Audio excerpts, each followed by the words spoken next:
Seria um dia como outro qualquer, mas havia uma greve com manifestação pública, um comício haveria na Cinelândia. O meu escritório era ali na Cinelândia, na Álvaro Alvim, número 24, nono andar. Então eu fui para assistir ao comício, depois iria para o escritório. Chegando a Cinelândia, vi que o comício não havia, embora houvesse muita gente aguardando, mas não chegavam as lideranças. Daí a pouco começam a chegar alguns tanques descendo a Rio Branco. O povo começou a aplaudir, pensando que eram tanques do governo. Um exército disciplinado estaria apoiando o governo, sobretudo na figura máxima da hierarquia, que é o presidente da República. Enquanto o povo estava aplaudindo, os tanques voltaram os canhões contra o povo. E ele percebeu na hora, e nesta hora começou a vaiar os tanques. E atrás dos tanques havia também soldados com fuzis, metralhadoras e até alguns de baioneta calada. Nesse momento em que o povo começou a vaiar os tanques e a postura, aí eles começaram a evacuar o povo da praça, e era muita gente. E nesse momento, o povo vaiando cada vez mais, dois homens do meio do povo deram tiros e foram correndo ao mesmo tempo, atravessando a Rio Branco, em direção aos portões do Clube Militar. Eu sei que parece que atingiu duas pessoas, uma caiu do meu lado, não sei se morreu ou não, e a outra eu não cheguei a ver, mas vi que caiu mais além. E no momento em que eles cruzaram, os dois homens, percebia-se pelas botas que eles talvez deviam ser militares, mas estava paisana.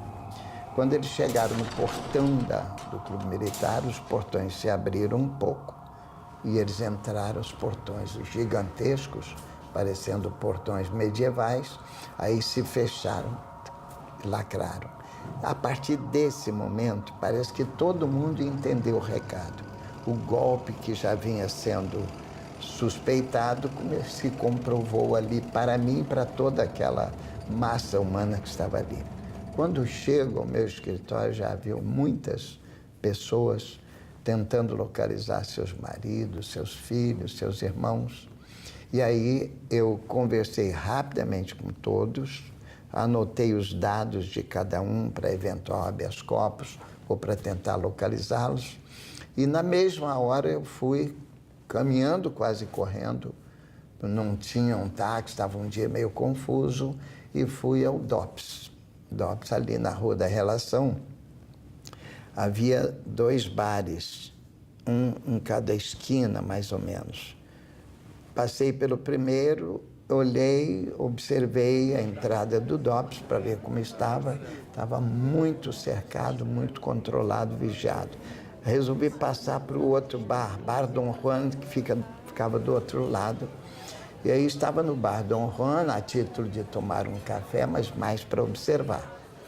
Enquanto eu observava, chega o decano dos advogados brasileiros, que era o Sobral Pinto, que todo mundo conhece. Era um líder católico e um jurista muito correto, um homem de muita ética.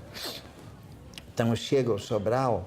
Então resolvi, eu vi que ele tentava entrar, e veja bem, ele era um advogado tradicional, muito respeitado, líder católico, advogado do governador, que era, enfim, o chefe de toda a polícia estadual, como o DOPS, subordinado a ele, pois nem o advogado do governador conseguiu entrar.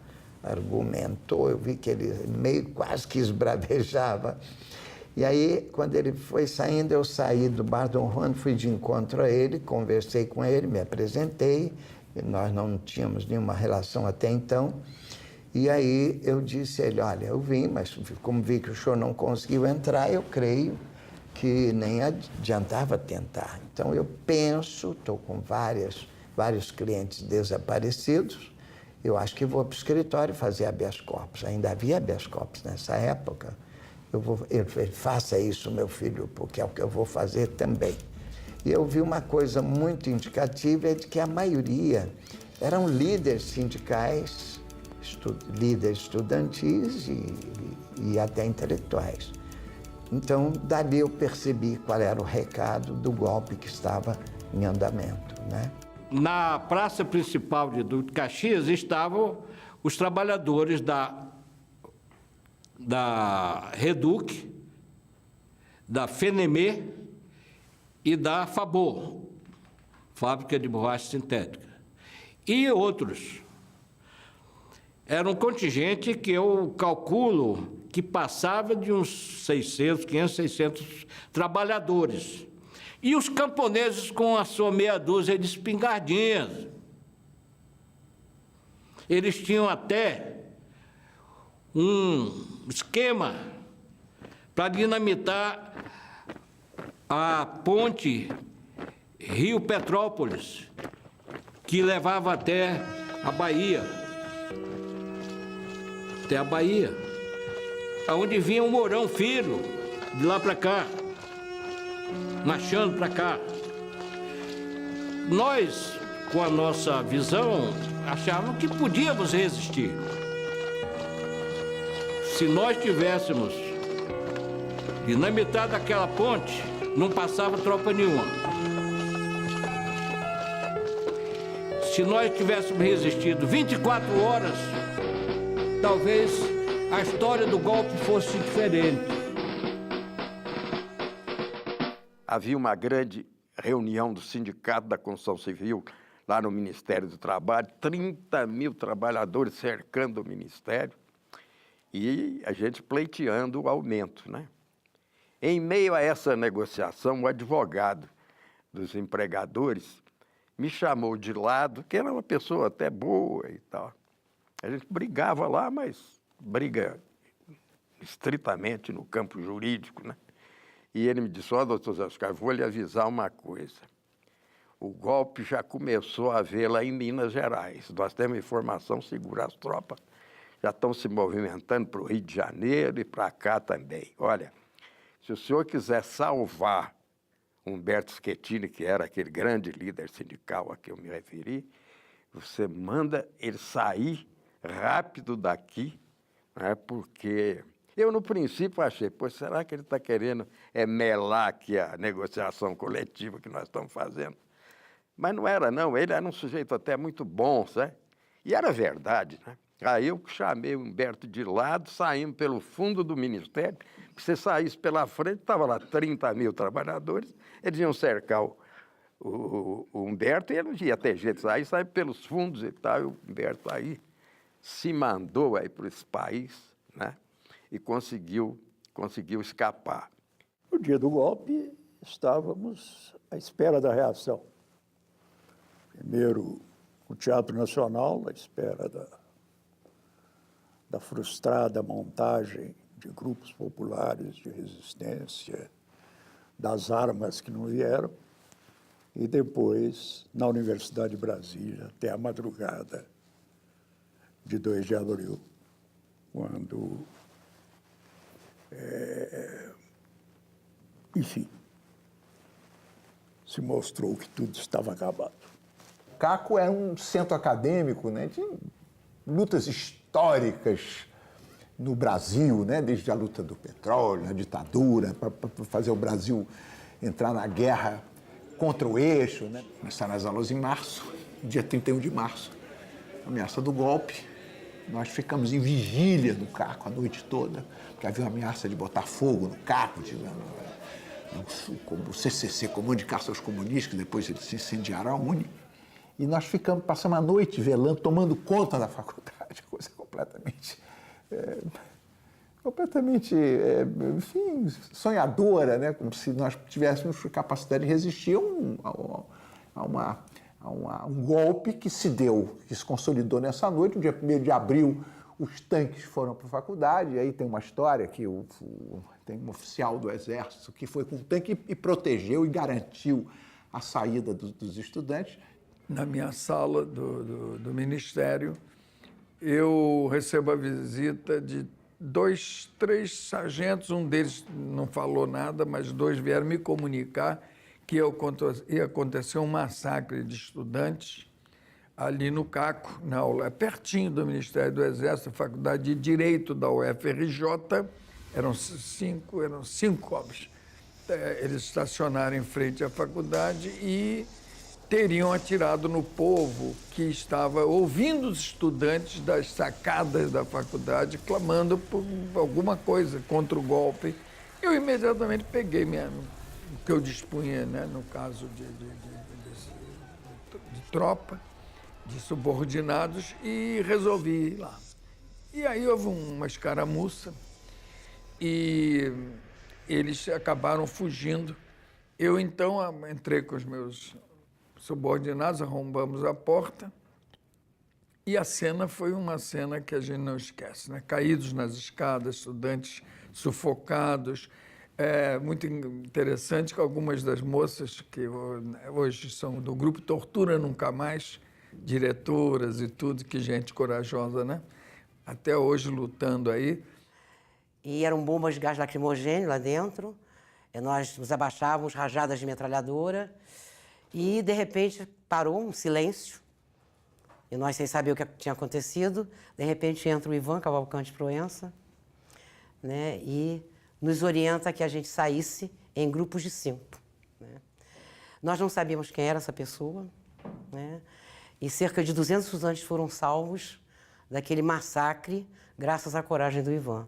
Eu voltei para o Ministério do Exército, olhei, quer dizer, mandei fazer uma verificação em volta, se não havia esses, agora posso dizer, esses inimigos, né? E voltei para o Ministério do Exército. Para a minha função, eu cheguei ali, fui imediatamente preso e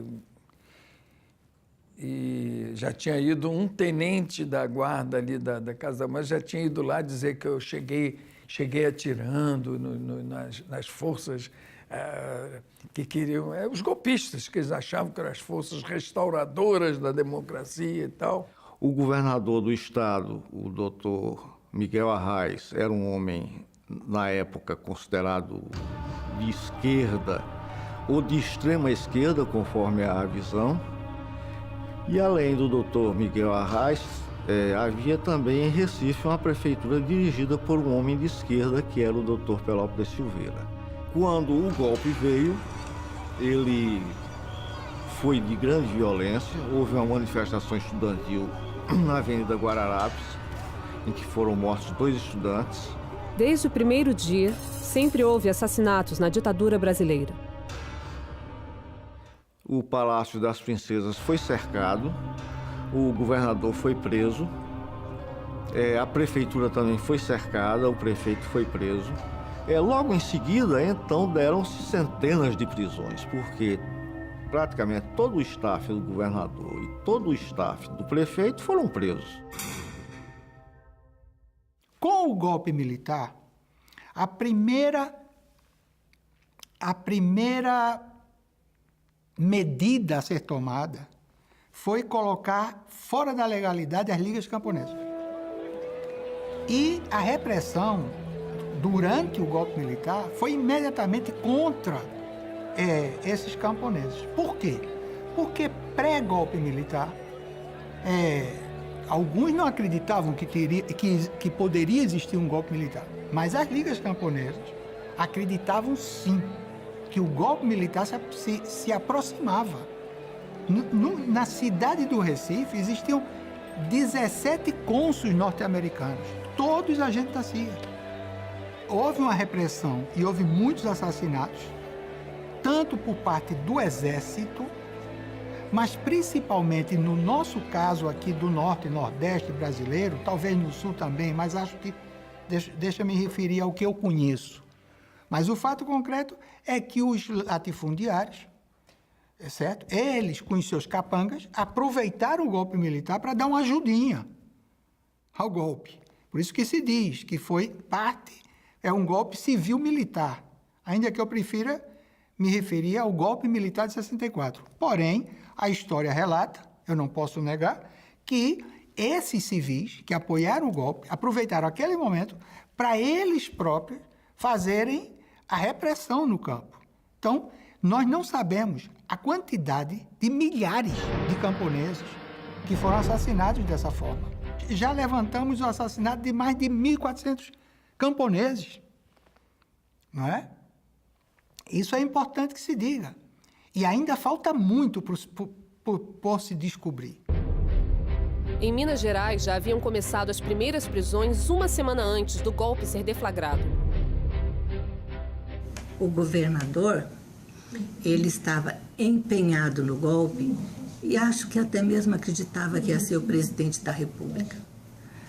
Então, Minas tinha que dar essa aparente imagem de que ela era absolutamente, por inteiro, golpista. Que ela e o governador eram uma coisa só, né? Que essa unidade era real. Então, eles eliminaram a oposição antes. As principais figuras do movimento sindical, muitas da intelectualidade, foram presas antes do golpe. E, primeiro, guardadas, depois, com a procura das famílias, elas foram sendo localizadas pouco a pouco. No meu caso, a minha mãe foi a muitos lugares. E, inclusive, ao Exército. E um general disse para ela: mas a sua filha, nós sabemos que ela é subversiva de sempre. E a senhora está se surpreendendo de que ela esteja presa? A minha mãe, não, porque eu já percebi que os senhores só estão prendendo boas pessoas. Então, eu não estou surpresa. Lamentavelmente, os companheiros que tinham poder de decisão não disseram nada, nada. Quando deu 2, 3 horas da manhã, eu estava exausto. Eu digo, e agora, como é que fica? Vou dormir um pouco. Vou dormir, não tem jeito. Me acostei lá. Quando eu soube de manhã, tinham levado nos camburões todos esses trabalhadores para o estádio em Niterói. E que chegou, segundo a imprensa, a atingir mais de 2.000 pessoas. O estádio Caio Martins em Niterói ficou cheio de presos, entre 1.200 e 1.800 presos, só no Caio Martins. Por que levaram para o Caio Martins? Porque alguns navios requisitados, eram 4, 3 do Lloyd e 1 da Marinha, 4 navios já estavam cheios de presos. Muito bem, e por que utilizaram os navios? Porque os quartéis e muitas fortalezas já estavam presas, cheias também de presos políticos. E por que estavam cheias? Porque as delegacias estavam também cheias de presos políticos. Primeiro DOPS, SOPS, várias delegacias encheram, foram para quartéis, encheram, foram para os navios, encheram, foram para o Caio Martins, que foi o pioneiro que naturalmente inspirou o Pinochet no Chile. O golpe no Brasil inaugurou estádios como campos de concentração na América Latina. Caio Martins foi criado pelo Exército, né? O campo de concentração foi criado pelo Exército e mantido pelo Exército. A gente não tinha liberdade nenhuma, né? No dia 1, a concentração, eles invadiram o Sindicato Operário Navais. Eu era advogado do Sindicato Operário Navais. A ordem do partido foi de me clandestinizar. Aí eu fui para um barraco lá no Tribobó. Quando eu tinha 8 dias de clandestinidade, foi um companheiro do partido disse: Manel, volta porque está se normalizando e tal. Quando eu voltei para o escritório, não consegui, porque o escritório tinha sido arrombado, né? Eles tinham levado tudo. Levaram tudo, minha agenda, tudo. Foi preso gente que não tinha nada a ver, porque estava na minha agenda. o major, que era delegado de ordem de PPS, que era Departamento de Política Social, Jaime Leri, me mandou para Senimar. Senimar era da Marinha, no Toque-Toque. Lá eu fiquei 2 dias, né? Lá foi um momento sério, porque todos os operários, a maioria dos líderes operários foram presos no Toque-Toque, pela Senimar, né? Lá também foi um ambiente de terror, porque eles levavam os presos para um morro e jogavam os presos, mostravam os presos algemados diante de um buraco que parecia uma cova, né? Dizendo, ó, você é o próximo, né? E, naturalmente, muitos companheiros ficaram loucos, né? Outros morreram, né? A tortura existiu na ditadura desde o dia do golpe. No dia 18 de abril, mais ou menos, não sei, ou um pouco mais, eu fui para o Caio Martins, né? No Caio Martins, eu fiquei até 9 de julho de 64, né? Com a obrigação de comparecer toda semana, uma vez por semana na DOP, para assinar o ponto, né? Que era a tal da liberdade vigiada, né? Eu devo ter sido o último a sair do Caio Martins, né? Deflagrado o golpe, chegadas as tropas de Minas aqui, começaram as perseguições. Eles prenderam muitos bancários, né? Prenderam uma série de trabalhadores, inclusive alguns rurais, como Luiz Persigini, que era uma liderança muito importante no campo, né? E uma série de outros trabalhadores, né? E principalmente, como eu dizia, bancários. Inclusive, um irmão meu foi preso também naquela... Foi preso um juiz, um desembargador, uma coisa terrível, né? Mas, felizmente, as principais lideranças nossas já tinham escapado, né? E eles não tiveram como pegá-los. Essa minha tendência, essa minha propensão começou praticamente com o golpe militar de 1964, porque logo no segundo dia eu estava preso. Eu era um jovem de 19 anos, tinha uma compreensão quase ingênua do mundo, mas eu era líder estudantil e eles precisavam prender alguém e eu, lamentavelmente, estava entre os escolhidos. Fui preso uma vez, depois fui solto, fui libertado, 10 ou 15 dias depois voltaram a me prender. A primeira vez na prisão normal, na cadeia local, na cidade de Joaçaba, uma pequena cidade do interior, depois na unidade do exército daquela cidade. E, bem, nunca houve um processo formal daquelas minhas prisões.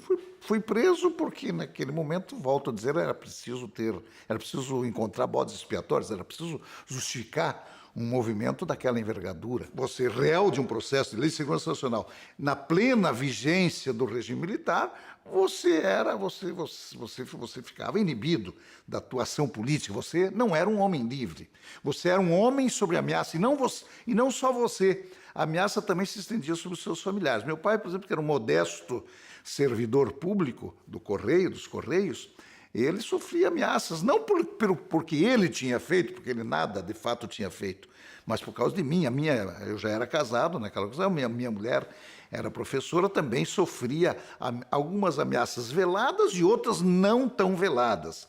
Quando houve 64, eu recebi um aviso de um colega feital, que foi da DOPS e era advogado, que eu ia ser preso.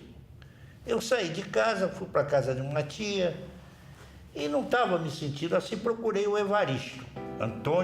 Aí já é o Antônio Evaristo de Moraes, que foi meu colega de colégio militar. Eu não fui colega dele da faculdade, ele era mais adiantado que eu, mas se dava muito comigo. Foi aí que isso começou o início da minha vida na defesa política. Aí o Evaristo, olha, você está fora de casa, você só tem uma saída, começar a fazer a defesa política. Estava no início, assim, Então, isso foi em 64. Eu aí disse também, ele disse, vamos agora mesmo, você vai pegar uns casos e você volta para casa. E apareceram uns casos já na auditoria militar, e então eu comecei junto com ele e outros a ser indicado. E defendi vários militares. Comecei a defender militares na auditoria militar. A minha primeira prisão foi durante a Marcha de Deus pela Família e com a Liberdade. Eu estava me formando na faculdade e eu participei, então, de um ato público no Lago São Francisco, em que eu fiz um discurso, tudo isso, tal, e em seguida eu com um grupo fui para a Praça da Sé assistir a marcha. E começamos a rir, a ridicularizar aquele pessoal que ficava desfilando, aquelas granfinas que desfilavam, algumas junto com a empregada uniformizada. 1, 2, 3, Brizola no xadrez, ao lado tem um lugar para o João Goulart. E aquilo. Então era uma coisa horrível, deprimente. E aí, nesse momento, acho que porque nós estávamos realmente ridicularizando, quatro estudantes foram presos e nós ficamos num ônibus. E foi impetrado, inclusive, habeas corpus, mas eu fui solto logo. Eu me recordo que foi um ano que eu chamei, no discurso de formatura, que eu fui orador da turma, a turma despedinte da democracia. Porque nós tomamos a nossa formatura foi realmente após o golpe de 64, porque recebemos o diploma em abril de 64. Eu era advogado, fui advogado de um grande número de sargentos daquela revolta de Brasília, certo? E era também advogado da Associação dos Marinheiros, quando houve o chamado motim dos sindicatos metalúrgicos. Inclusive, eu fui advogado do Anselmo, certo? E estava nessa advocacia quando estourou o 1º de abril. E aí eu comecei a ser procurado também. E não me neguei a participar. E achava que o advogado tinha o dever disso. Afinal de contas, teria havido no país, de repente, a queda do governo legal, constitucional, e tinha se instalado um novo sistema de governo, sob a égide dos militares. Então eu achei que não poderia ficar parado. É lutar de todas as formas ao meu alcance, o alcance da minha profissão como advogado, de abrir aí uma espécie de espaço de luta contra a ditadura militar e o terrorismo de Estado que se instalaram no Brasil a partir de 1964. Eu creio que essa foi a mola inspiradora de minha atividade política e de protesto contra o governo da ditadura.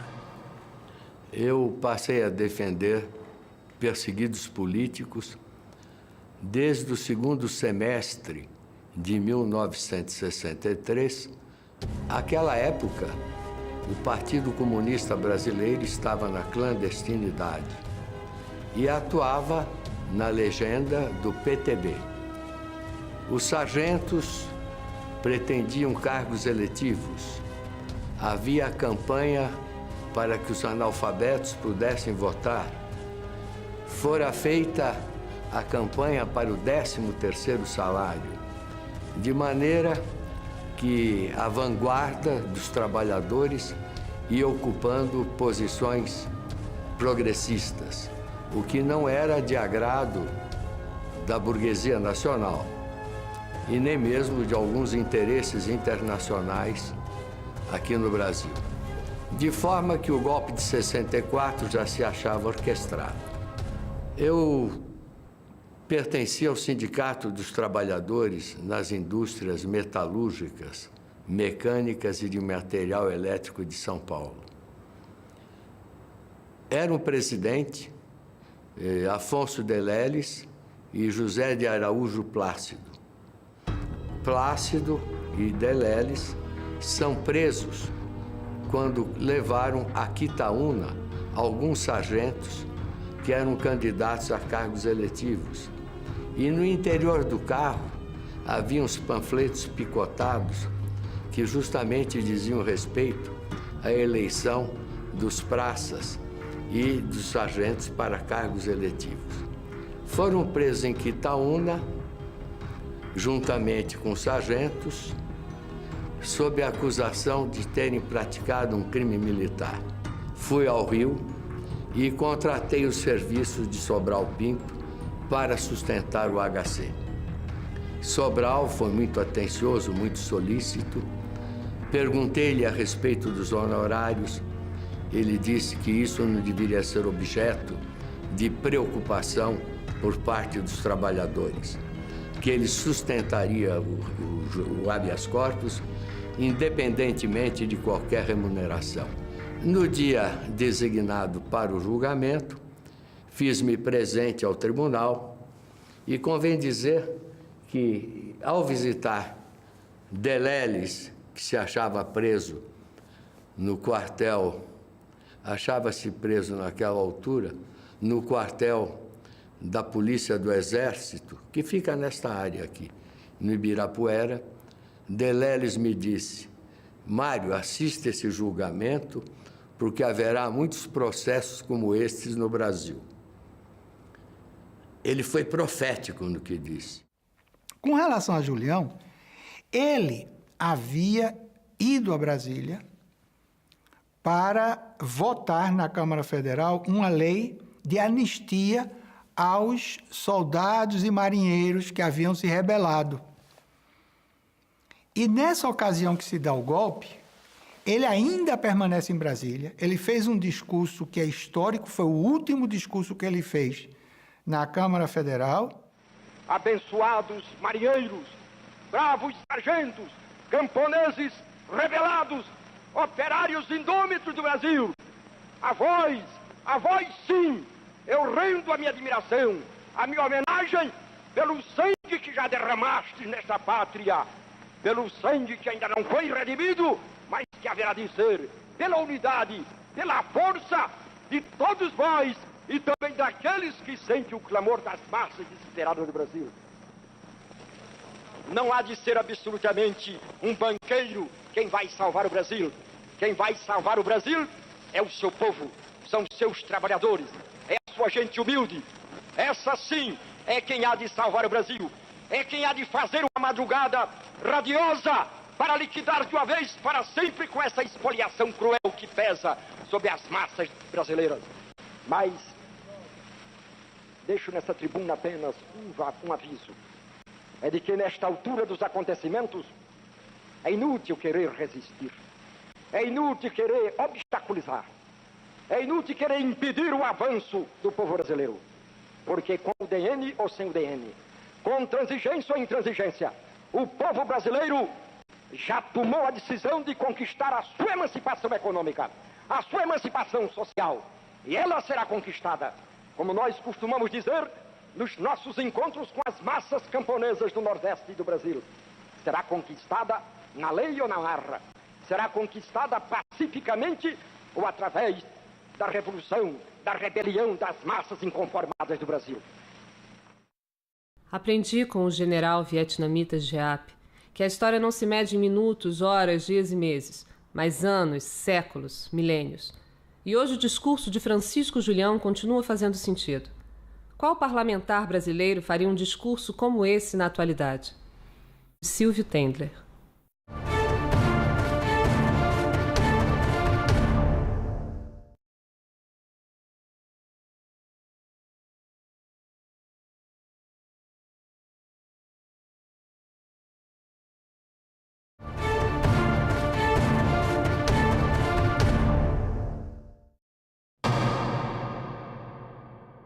eles cassaram o poder da justiça comum e transferiram para a justiça militar. Porque a justiça militar é manipulável, muito mais, pelo menos, do que qualquer justiça comum. Aí transferiram todo caso político, ia para a justiça militar. Aí os processos que estavam na justiça comum foram para as auditorias, ou, dependendo do caso, ia para o STM, que era a segunda instância militar. E a terceira, que era o Supremo Tribunal Federal. A primeira instância, a auditoria, tinha 4 militares sem nenhuma formação jurídica e um juiz auditor que era necessariamente advogado para dar orientação técnica. Mas todos tinham o mesmo voto em qualquer situação, em qualquer caso. Logo, é como se fossem 5 juristas, quando na verdade havia só um. E aqueles nomes eram nomes simplesmente escolhidos dentre os piores oficiais que obedeciam às ordens. Esse é para massacrar, esse é para condenar. Enfim, recebiam ordens militares e não decisão judicial. A justiça militar se tornou isso, uma farsa de justiça em grande parte. Mas havia também os juízes dignos. Havia juízes que não se deixavam levar por isso, e por isso também alguns foram cassados, inclusive juízes de nível superior como o STM, que era o STM, Superior Tribunal Militar, era composto de 15 juízes, 5 togados, ou seja, necessariamente advogados, e 10 oficiais generais das 3 armas, 3 almirantes, 3 brigadeiros e 4 generais. E, em geral, eram os generais que participaram do golpe, como foi o caso do Vaca Fardada, ou seja, General Mourão Filho, e eram membros do tribunal. Quer dizer, os golpistas eram juízes do seu golpe e juízes daqueles que lutavam pelo processo democrático contra a ditadura. Diante do fato de ter sido adotada uma ideologia política calcada na segurança nacional, na doutrina da segurança nacional, que na prática levava uma política de segurança e desenvolvimento, este binômio segurança e desenvolvimento. Segundo esta doutrina, vivia-se uma guerra. Era um novo tipo de guerra, que é a guerra ideológica subversiva. E esta guerra, como se desenvolve? Isto é fácil. Eu, inclusive, li os livros da Biblioteca do Exército para poder me inteirar da linguagem e da filosofia que inspirava essa posição, porque isso se refletia nos processos. Queira ou não queira, o advogado tem que conhecer da política, porque a posição do advogado já é uma posição política. A opção que ele faz como advogado para este tipo de advocacia ou para este tipo de especialização já é uma opção política. Então. Ora, era importante saber como as coisas aconteciam e por que aconteciam, e como desenvolver uma argumentação que pudesse atingir no sentido de alcançar, de obter, de conseguir um veredicto favorável do juiz. Porque o grande inimigo não era o promotor de justiça. O promotor público era apenas a voz da polícia, nada mais. Mas o juiz era a voz do Estado. E o Estado aí na mão, num Estado ditatorial, em que se caracteriza pelo fato do ditador em fechar os 3 poderes, o legislativo, o executivo e o judiciário. E o judiciário, muitas vezes, querendo resistir. Daí nós tivemos todas essas etapas na evolução dos processos que tiveram como pano de fundo, como cena, a justiça militar. Os tribunais militares, as auditorias, elas foram criadas para que os militares dessem a impressão lá fora que o Brasil era uma ilha de paz, de tranquilidade, que era uma democracia, que os seus opositores eram presos, julgados, tinham direito de defesa. Era muito mais uma tentativa de mostrar para a opinião pública internacional do que fazer justiça mesmo, né? Numa conversa entre todos os advogados, se resolve fazer um pool que nós seríamos os defensores dos sindicalistas. Todos eles seriam defensores. O Ayrton, Luiz Eduardo, Paulo Gerardo, eu e o Iberê, talvez me escape o Virgílio, talvez um mais. E há um dado interessante aí, que eu acho que até é histórico, né? Quando nós fomos conversar com o juiz, o Nelson Machado, o juiz da 2ª Auditoria Militar de São Paulo, ele fala uma coisa, no meio da conversa em geral, assim, como essa aqui nossa, ele fala, após a condenação, daí nós nos entreolhamos, dá licença, saímos, fomos para o barzinho da esquina, e nós todos, foi uma coisa unânime, porra, não dá para fazer esse julgamento, não dá para fazer esse julgamento, o juiz tendo... porra, dito após a condenação. Então, já após a condenação, nós não somos palhaços para estar aqui falando e fazendo, quando já estão condenados. Depois ele veio dizer que foi um lapso, etc, etc. A gente não fez o julgamento. Nós não fizemos julgamento. Foi um escândalo nacional, uma porrada de colegas. Porra, mas como é que vocês fazem isso? Não, nós não somos palhaços. Está condenado, não vamos. Isso tem uma repercussão. Depois começou a virar a maré e tal, e nós fomos absolvê-los posteriormente no Superior Tribunal Militar. Quer dizer, sem compactuar naquele momento com nada que significasse, por saber que o juiz já julgou, era um momento de a gente jogar, porque a gente jogava com o sistema. Porra. Até onde a nossa militância legitimava esse instrumento de justiça que foi montado. Então, eu sempre fiquei nessa dúvida.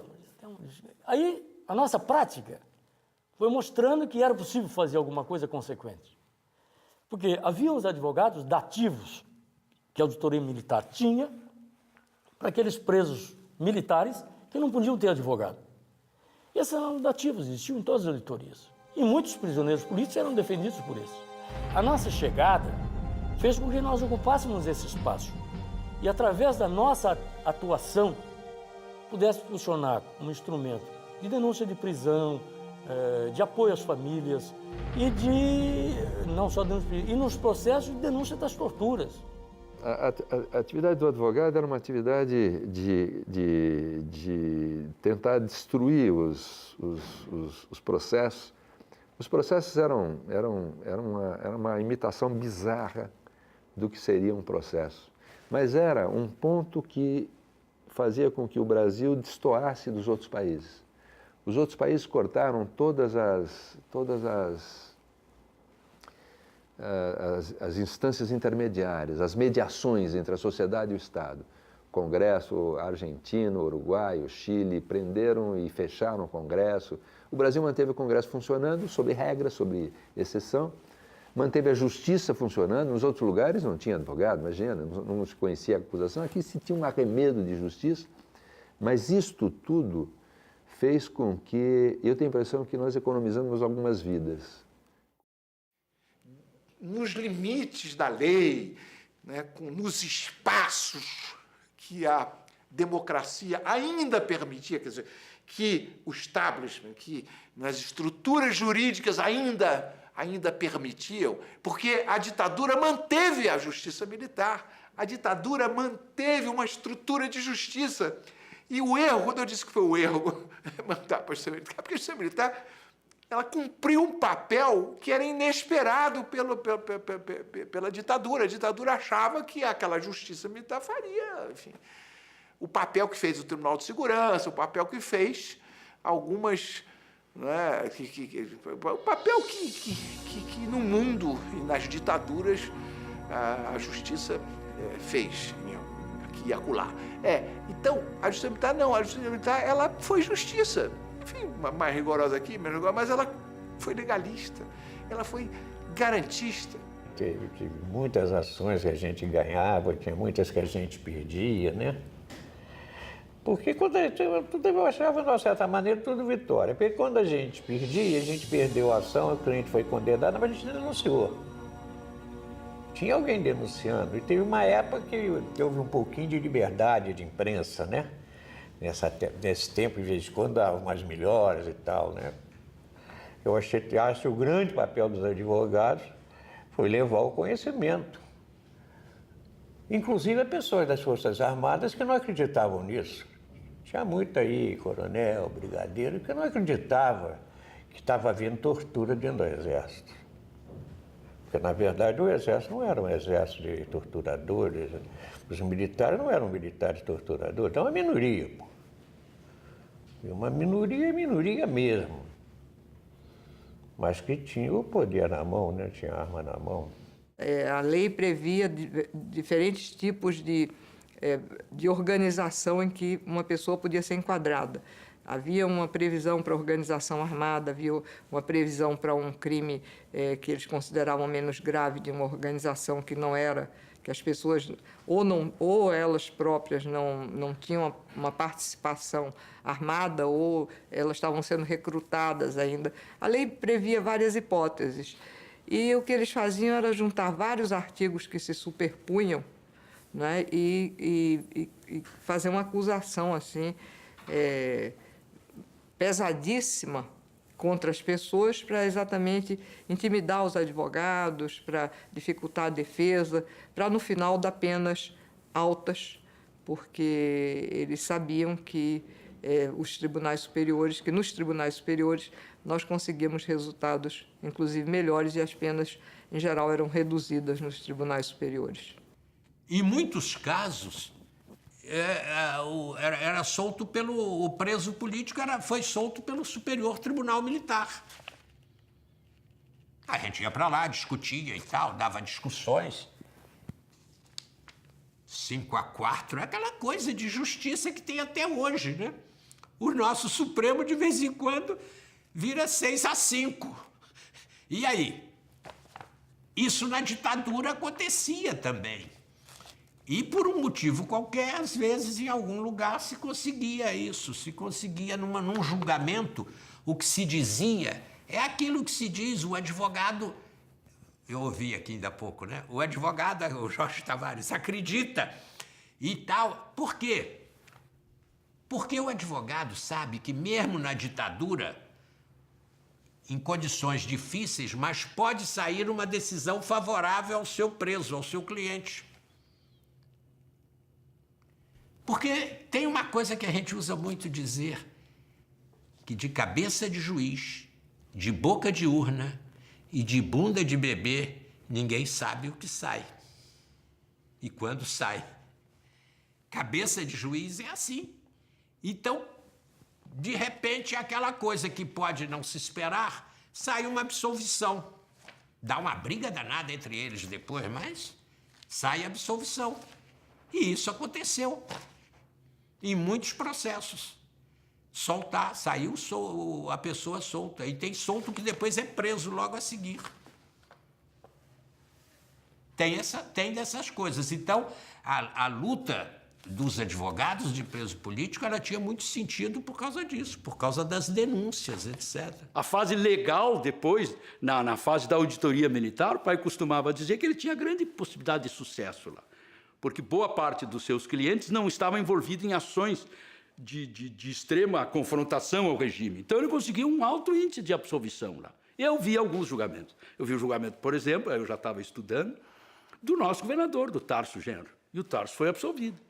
O crime dele era tentar organizar partido político contrário à ditadura e tal. Mas como ele não estava envolvido em nenhum ato de expropriação, de violência, de tomar armas, os militares julgavam com uma certa tranquilidade aquilo. O regime militar foi, ao mesmo tempo, o regime do medo que nos impunham, da opressão que nos silenciava, da opressão que nos angustiava, do futuro que a gente não sabia qual poderia ser, de um desdobramento que podia ser extremamente desfavorável, inclusive para a nossa vida pessoal, para os nossos familiares, de um lado, mas de outro. Então, esse é o lado da miséria humana.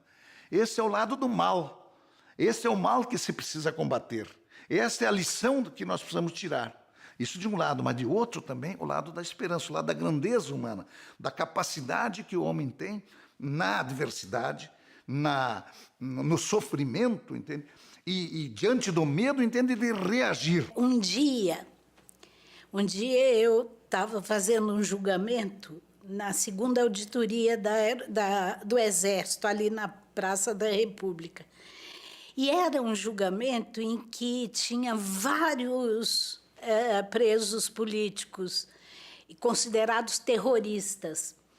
Os militares da escolta ocuparam a sala de julgamento e estavam todos com a metralhadora apontadas para nós, os advogados e os presos. E estavam lá os grandes nomes da advocacia. O doutor Sobral estava andando para lá e para cá no corredor que dava, que ligava a secretaria à sala de audiência. Eu saí da sala de audiência, de julgamento, fui lá falar com o doutor Sobral, estava morrendo de medo daquelas metralhadoras. Aí o doutor Sobral virou, eu cheguei e falei, doutor Sobral, eu não sei de onde que a gente tira tanta coragem. Aí ele disse assim, não tem nada a ver com coragem não, minha filha, tem a ver com a capacidade de indignação. Para a democracia no Brasil, a indignação deles e delas, advogados e advogadas, continua sendo vital.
Enquanto eu observava, chega o decano dos advogados brasileiros, que era o Sobral Pinto, que todo mundo conhece. Era um líder católico e um jurista muito correto, um homem de muita ética.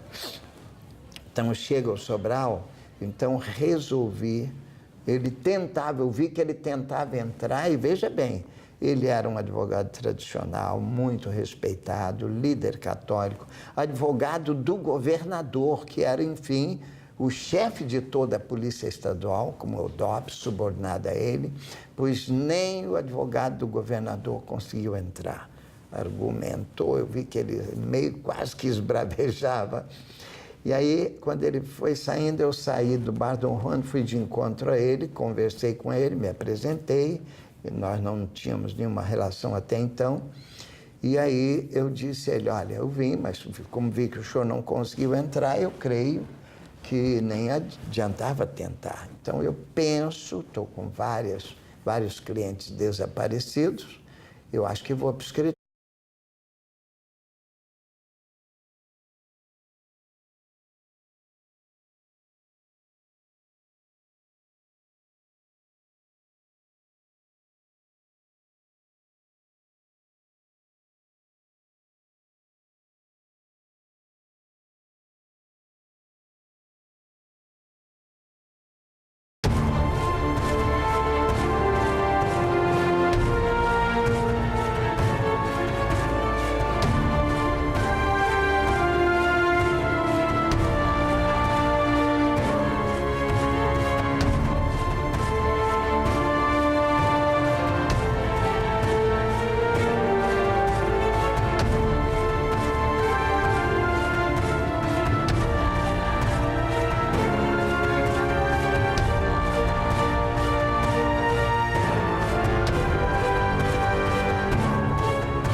Seria um dia como outro qualquer, mas havia uma greve com manifestação pública, um comício haveria na Cinelândia. O meu escritório era ali na Cinelândia, na Álvaro Alvim, número 24, nono andar.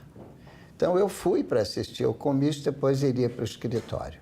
Chegando à Cinelândia, vi que o comício não havia, embora houvesse muita gente aguardando, mas não chegavam as lideranças. Daí a pouco começam a chegar alguns tanques descendo a Rio Branco.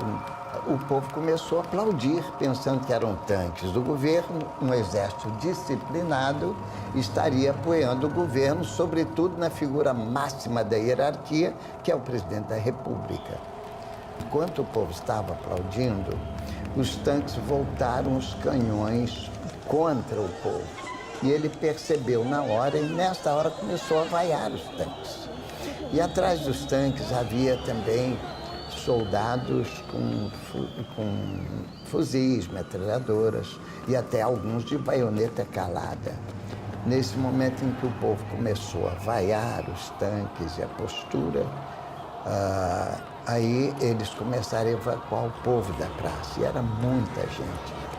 E nesse momento, o povo vaiando cada vez mais, dois homens do meio do povo deram tiros e foram correndo ao mesmo tempo, atravessando a Rio Branco, em direção aos portões do Clube Militar. Eu sei que parece que atingiu duas pessoas, uma caiu do meu lado, não sei se morreu ou não, e a outra eu não cheguei a ver, mas vi que caiu mais além. E no momento em que eles cruzaram, os dois homens, percebia-se pelas botas que eles talvez deviam ser militares, mas estava paisana. Quando eles chegaram no portão do Clube Militar, os portões se abriram um pouco e eles entraram, os portões gigantescos, parecendo portões medievais, aí se fecharam, lacraram. A partir desse momento, parece que todo mundo entendeu o recado. O golpe que já vinha sendo suspeitado se comprovou ali para mim e para toda aquela massa humana que estava ali. Quando chego ao meu escritório, já havia muitas pessoas tentando localizar seus maridos, seus filhos, seus irmãos. E aí eu conversei rapidamente com todos, anotei os dados de cada um para eventual habeas corpus ou para tentar localizá-los. E na mesma hora eu fui caminhando, quase correndo, não tinha um táxi, estava um dia meio confuso, e fui ao DOPS. DOPS, ali na Rua da Relação, havia dois bares, um em cada esquina, mais ou menos. Passei pelo primeiro, olhei, observei a entrada do DOPS para ver como estava. Estava muito cercado, muito controlado, vigiado. Resolvi passar para o outro bar, Bar Dom Juan, que ficava do outro lado. E aí estava no Bar Dom Juan, a título de tomar um café, mas mais para observar.